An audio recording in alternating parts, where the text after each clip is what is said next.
구원이라는 말이 너무나 좋습니다. 이 구원이라는 말은 되게 광범위한 의미를 갖고 있습니다. 성경에 한 550에서 한 600군데 정도 이렇게 제가 세보니까 이렇게 구원이라는 단어가 성경책에 이렇게 기록이 돼 있습니다. 너무 좋은 말입니다. 이 구원받는다. 우리의 영혼이 구원받아 천국 간다는 의미도 있고, 우리 질병이 고침받는다는 의미도 있고, 우리 물질적으로 자유해진다는 여러 의미가 있습니다. 그래서 우리의 신앙과 육체와 우리의 영혼이 더 진보하면서 주님의 뜻 가운데서 성화의 단계로 들어가는 것, 그리고 우리가 천국 가는 것, 이렇게 뒤로 물러가서 후퇴해서 멸망하는 것과는 반대되는 개념이 이게 구원이라는 뜻입니다.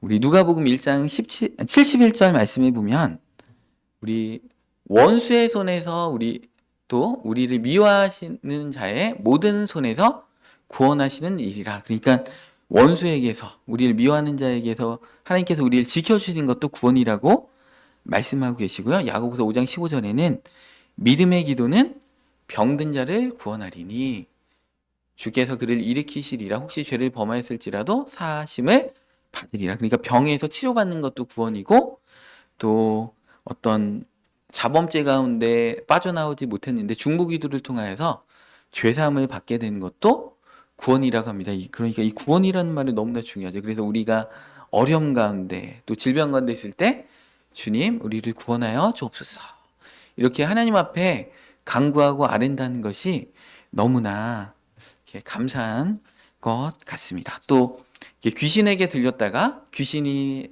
빠져나가는 것도 구원이라고 이렇게 성경에서는 설명하고 있습니다. 누가복음 8장 36절에 보면 이 말씀이 이제 거라사 광인, 군대 귀신 들린 자가 예수 그리스도의 선포로 인하여서 귀신으로부터 해방되었는데, 그거를 귀신 들렸던 자가 어떻게 구원받았는지를 본 자들이, 그러면서 이제 귀신이 괴롭혔던 그런 분에게 빠져나갔을 때 그것도 구원이다. 그러니까 우리 삶의 모든 하나님의 은혜는 다 구원이다, 이렇게 표현할 수가 있습니다. 그래서 오늘 본문 말씀에 보면 의인은 믿음으로 말미암아 살리라면서 믿음으로 구원의 길로 전진하면서 나갈진데, 뒤로 물러가면 주님의 마음이 그를 기뻐하지 아니한다는 것입니다. 그리고 39절에 본문 39절, 우리는 뒤로 물러가 멸망할 자가 아니요. 그러니까 구원에 반대되는 단어가 뭐예요? 뒤로 물러가는 것, 그리고 멸망하는 것. 그게 아니고 우리는 오직 영혼을 구원함에 이르는 믿음을 가진 자니라. 그래서 우리는 구원을 향한 전진을 해야 된다는 것입니다. 뒤로 우리의 믿음이 후퇴해서, 우리의 헌신과 주님을 향한 사랑이 후퇴해서 뒤로 물러가면 뭐라고 했습니까? 멸망할 자가 아니고, 구원에 반대되는 말은 멸망이라는 것입니다. 그래서 오늘 본문 말씀에 나의 의인은 믿음으로 말미암아 살리라. 이 믿음은 단순히 하나님을 아는 지식이 아니라 우리의 삶 전체를 주님께 맡기는 신뢰입니다. 믿음은 우리 삶을 이끄는 기준이 되고, 우리가 세상의 어떤 어려움과 고난 가운데서도 우리를 흔들리지 않는 견고함을 주고 구원의 길로 우리를 나아가게 한다는 것입니다.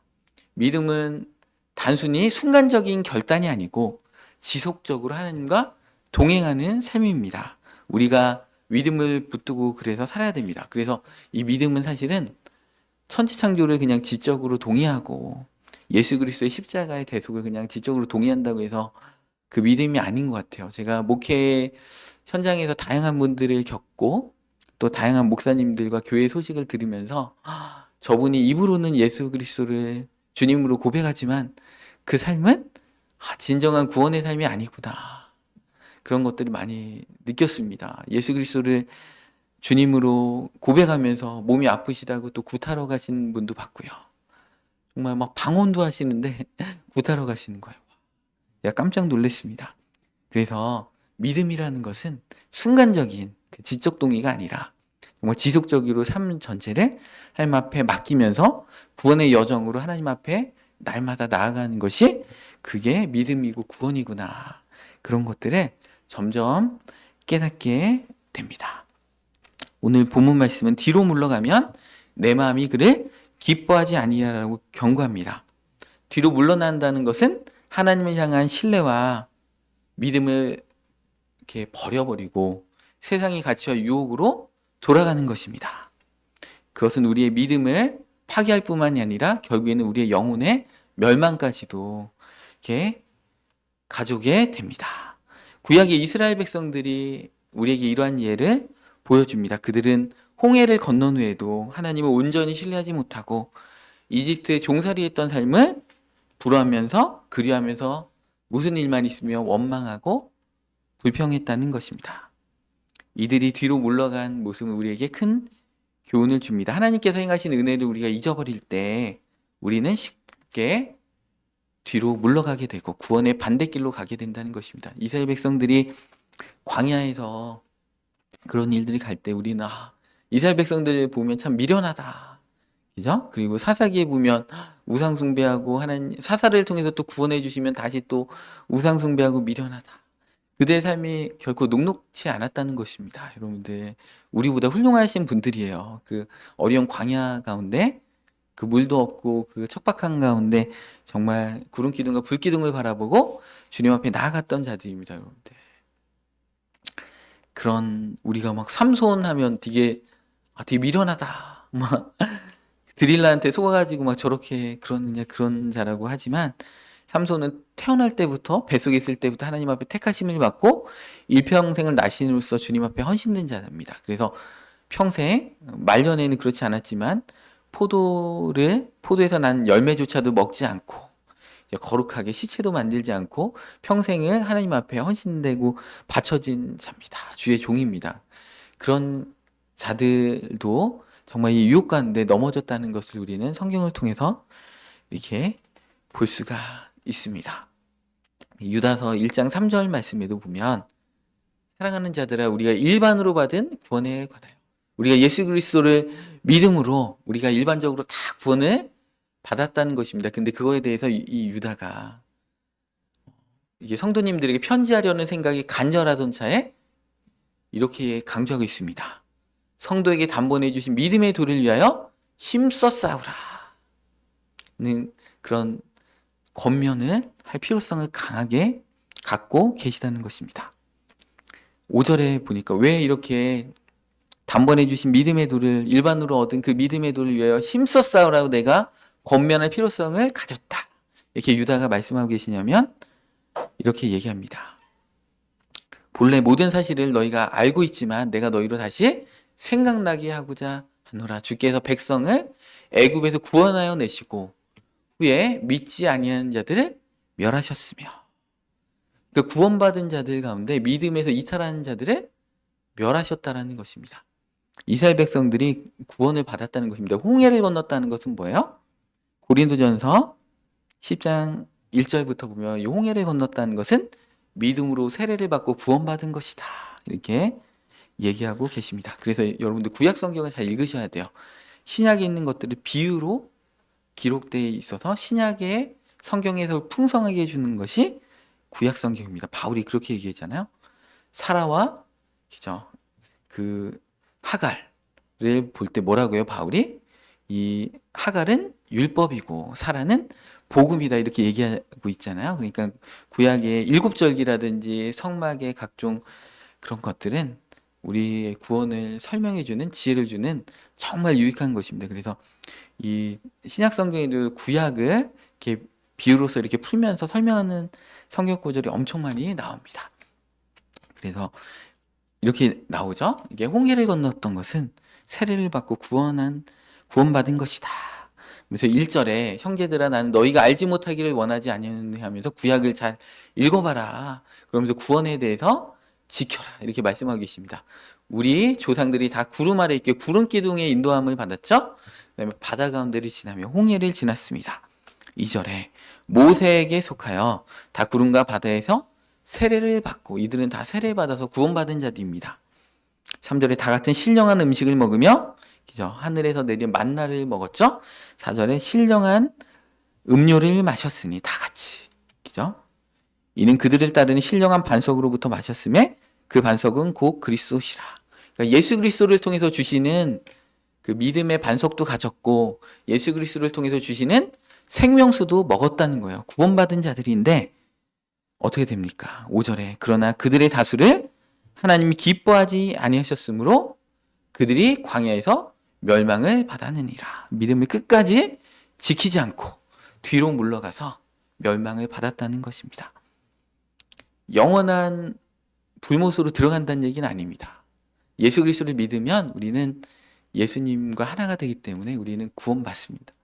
영원한 천국에는 가지만 천년왕국 동안 천년 동안에 우리가 지옥과 같은 그 고난 가운데 들어갈 수 있다라는 것을 경고하고 계십니다. 제가 우리 유튜브에 올려놨죠? 세 가지 천국과 세 가지 지옥. 거기 읽어보시면 우리가 미련한 처녀가 되고 한 달란트 남긴 자가 돼서 기름 준비 못하고 하나님 앞에 받은 은사와 달란트를 하나님 앞에 헌신하지 않았을 때 바깥 어두운 데 내어 쫓겨 슬피 울며 이를 감이 있으리라. 그게 무엇을 뜻하는가? 영원한 구원을 상실하는 것은 아니지만 천년왕국 때 고난받는다. 세 가지 천국, 세 가지 지옥. 그 유튜브에 올려놓으신 거 한번 보시기 바랍니다. 6절에 이러한 일은 우리의 본보기가 되어서 우리의 본보기라는 거예요, 여러분들. 구약 성경이 신약을 사는 지금 우리에게 우리의 본보기로 주시라는 거지. 야, 구약 백성들 미련하다. 난 안 그럴 텐데 이게 아니고 우리도 넘어질까 조심하라. 선질로 생각하는 자는 구원받았다고 생각하는 자는 뒤로 물러가서 멸망받을까 조심하라. 이렇게 우리의 본보기로 이렇게 기록되었다. 이렇게 얘기합니다. 그러면 7절에 너희는 우상 숭배하지 마라. 8절에 음행하지 말라. 9절에 주를 시험하다가 뱀에게 멸망하였나니. 이때 뱀에게 멸망한 게 주를 시험하면서 원망불평해서 원망한 것입니다.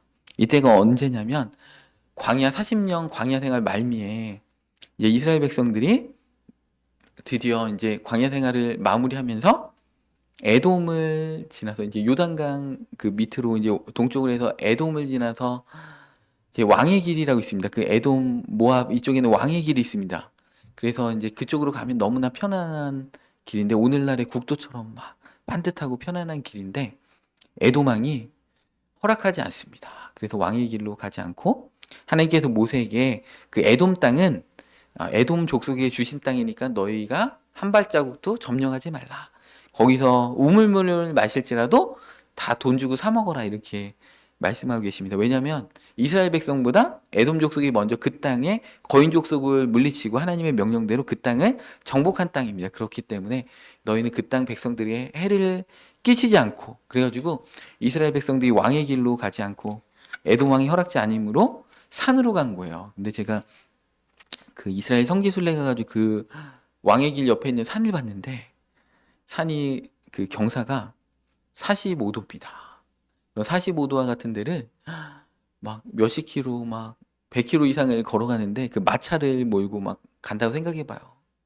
그 말을 막 노새를 막 끌고 마차를 끌고 근데 거기에 또 물이 없어가지고 막 갈증을 느끼고 그래서 그 거기에 왕의 길 옆에 가면 이제 모세를 통해서 또 그 반석을 쳐서 샘이 났던 곳도 이렇게 있습니다. 그래서 여하튼 정말 원망할 수밖에 없는 40년 동안 정말 그 구름 기둥과 불 기둥의 인도함을 받았는데 주님 해도 너무하시다 이렇게 원망하고 정말 막 자기 성격대로 막 정말 화낼 수밖에 없는 환경으로 하나님 몰아가실 때가 있다라는 겁니다. 우리의 믿음을 달아보시고 우리를 경고케 하시기 위해서.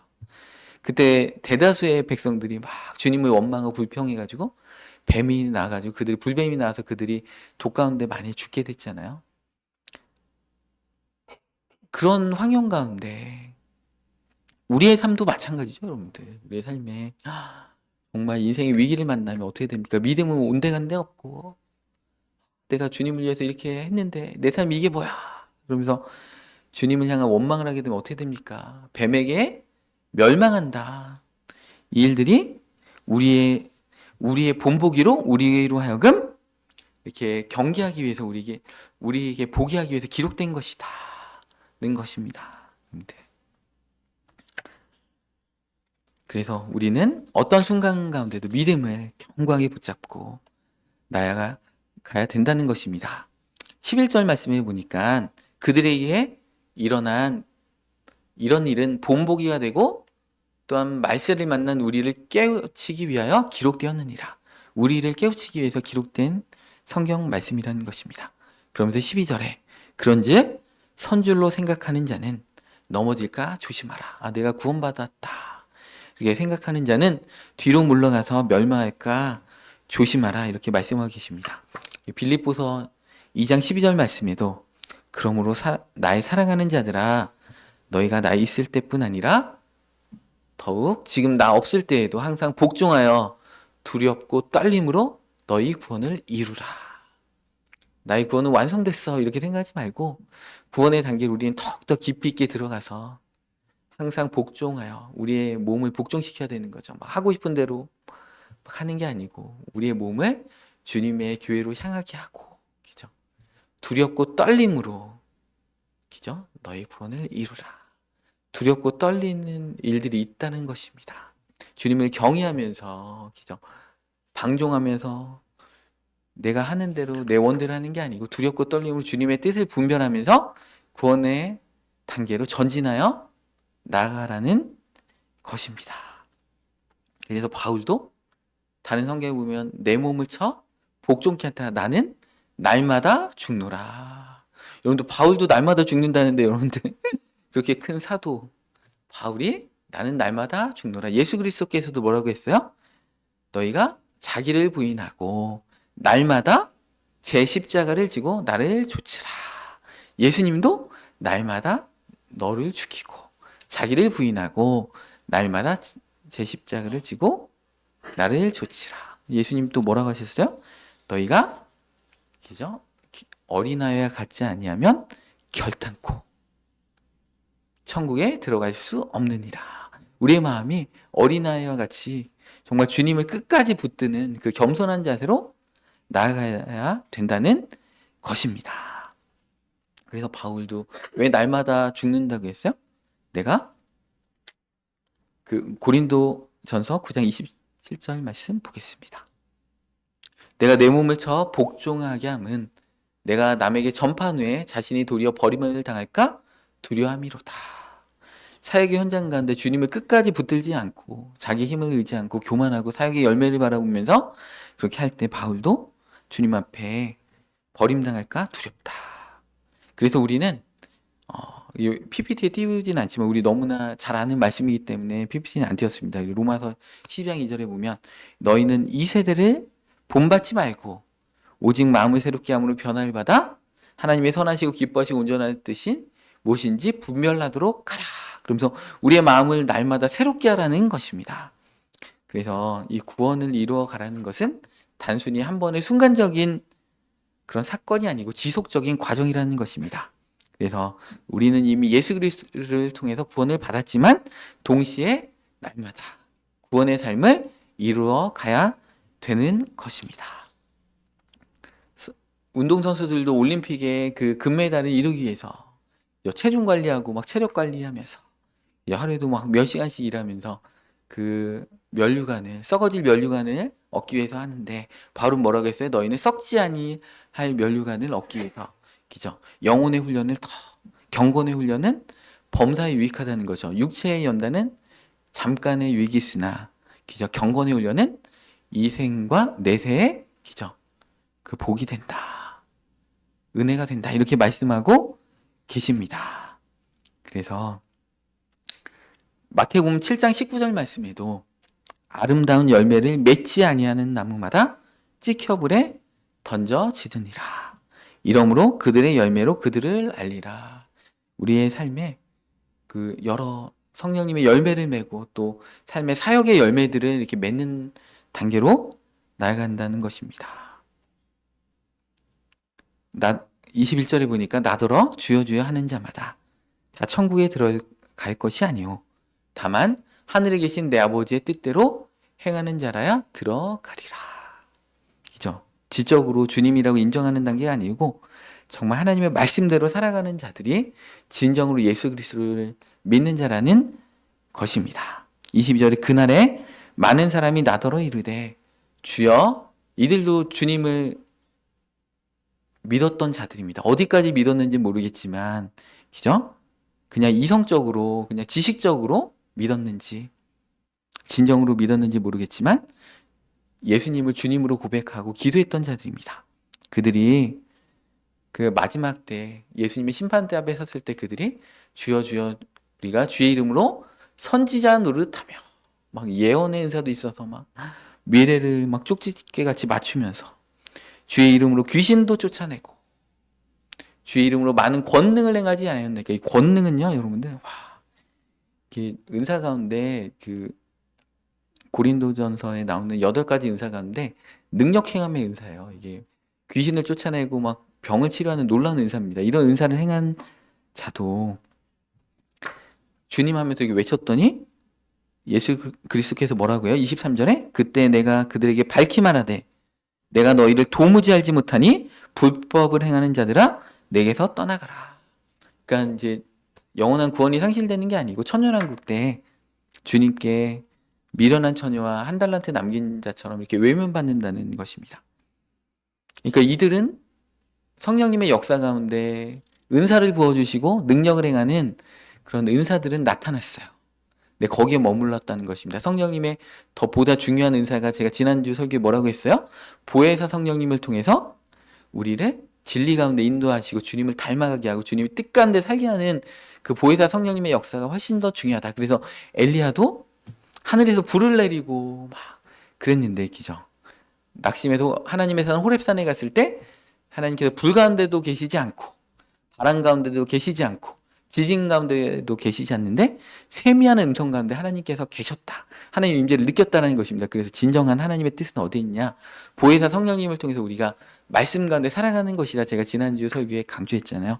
그런 것처럼 이들은 막 은사도 나타나고 근데 그 은사 가지고 자기를 높이고 하나님의 뜻대로 살지 않고 구원을 이루어가지 않고, 은사가 있으면요 구원을 이루어가기 너무나 좋아요. 기도도 너무 잘 되고 막 방언 통역하면 얼마나 좋아요. 내가 방언으로 기도하는 게 다 해석이 돼가지고 하나님의 뜻이 무엇이구나 아는데 그들은 자기를 높이고 교만하고, 그러니까 예수님께서 불법을 행하는 자들아 떠나가라. 내가 너희를 도무지 알지 못한다.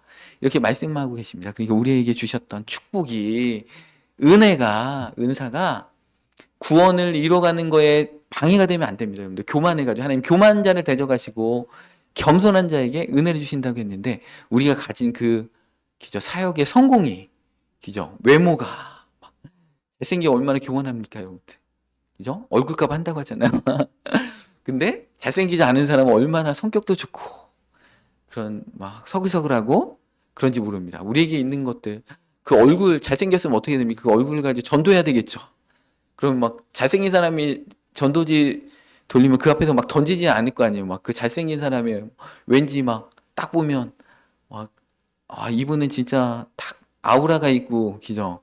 아, 뭐 한 장관 이렇게 하실 분 같고 국회의원 같고 뭐 이런 아우라가 있는 분이 전도지를 딱 주면 막 버리겠습니까? 이게 그 분에 나오는 그 막 아우라가 있는데, 여러분들 그런 게 있으면 교만한 게 아니고 겸손하게 전도지를 하나님 앞에 전도하는 삶으로 나아가고, 그죠? 주님 앞에 그렇게 해야 된다는 것입니다. 우리에게 주신 축복이 우리를 교만케 하고 뒤로 물러가서 구원을 상실하게 하는 단계로 가지 않고 더욱더 납작 엎드려서 두렵고 떨림으로 우리의 구원을 이루는 단계까지 나아가야 된다는 것입니다. 요한복음 15장 2절 말씀에도 물은 내게 붙어 있어 열매를 맺지 아니하는 가지는, 그러니까 예수님께 붙어 있는데 열매를 맺지 아니한다는 것입니다. 예수님께 떨어져 있어서 열매를 맺지 않는 게 아니고 주님이라고 부르고 교회 공동체 가운데 있고, 그죠? 하나님께 기도하고, 이 포도나무 대신 예수님께 우리가 가지로 붙어 있다는 이게 비유하는 설명이잖아요. 요한복음 15장 2절 말씀에, 그죠? 물은 내게 붙어 있어 열매를 맺지 아니하는 가지는 아버지께서 그것을 제거해 버리시고 이렇게 뽑아 버리신다는 것입니다. 그렇지만 물은 열매를 맺는 가지는 더 열매를 맺게 하려 하여 그것을 깨끗하게 하신다고 말씀하고 계십니다.